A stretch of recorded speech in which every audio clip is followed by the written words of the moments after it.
How many of you have ADHD or know someone who has ADHD? That's most of you in this room. Well, I found a quote that says, ADHD, the energy to do anything, the focus to accomplish nothing. I don't believe that that's necessarily true. My family and I have dealt with ADHD for over 15 years and have found there are great characteristics to a person that has ADHD. The three main points I'll be discussing today are what is ADHD, the causes, as well as treatment and coping skills. First of all, what is ADHD? It stands for Attention Deficit Hyperactive Disorder.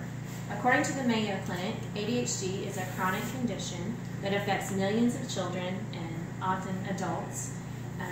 Includes a combination of persistent problems such as difficulty sustaining attention, hyperactivity, and impulsive behavior. There are three different types of ADHD: inattentive, hyperactive impulse, and combined.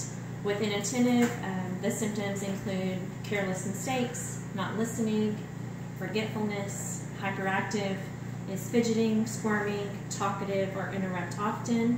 And then combined is the most common type of ADHD, and they have symptoms of both inattentive and hyperactive impulse. The causes of ADHD are unknown. According to the CDC, approximately 11% of children ages 4 to 17 have been diagnosed with ADHD. Boys are more likely than girls, and the cost of the illness is estimated to be between $36 and $52 million annually. Now on to the causes. WebMD states that no one knows exactly what causes ADHD, although research does show that genetics plays a major role. Other factors might include brain injury, premature birth, low birth weight, or environmental exposure. Now, how do you get a diagnosis? There is no single test to determine if you have ADHD. You don't take a medical test such as a blood test or anything like that. It's a several-step process. There's a medical exam to rule out any other issues, a checklist for rating ADHD symptoms, and a history form from parents, teachers, and sometimes the child. And a pediatrician, a family doctor, or a psychiatrist can help you with that diagnosis. Now, as I stated before, there is no cure for ADHD. However, the American Academy of Pediatrics recommends behavior therapy and medication combined for ages 6 and older. For ages 6 and younger, or under 6, it would be behavior therapy only is the best recommendation. Treatment requires close monitoring, follow-ups, and willingness to make changes along the way,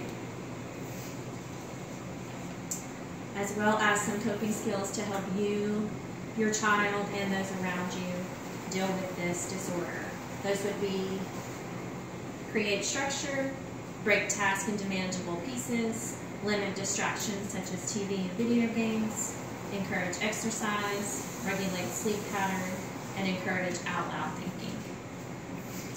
Now, we have discussed what ADHD is, the causes and treatment options, and I would like to leave you with this statistic from Attitude Magazine. On average, 1 to 3 children have ADHD in a classroom of 30 children, which leads me to this quote from Albert Einstein. Everybody is a genius, but if you judge a fish by its ability to climb a tree, it will live its whole life believing that it is stupid.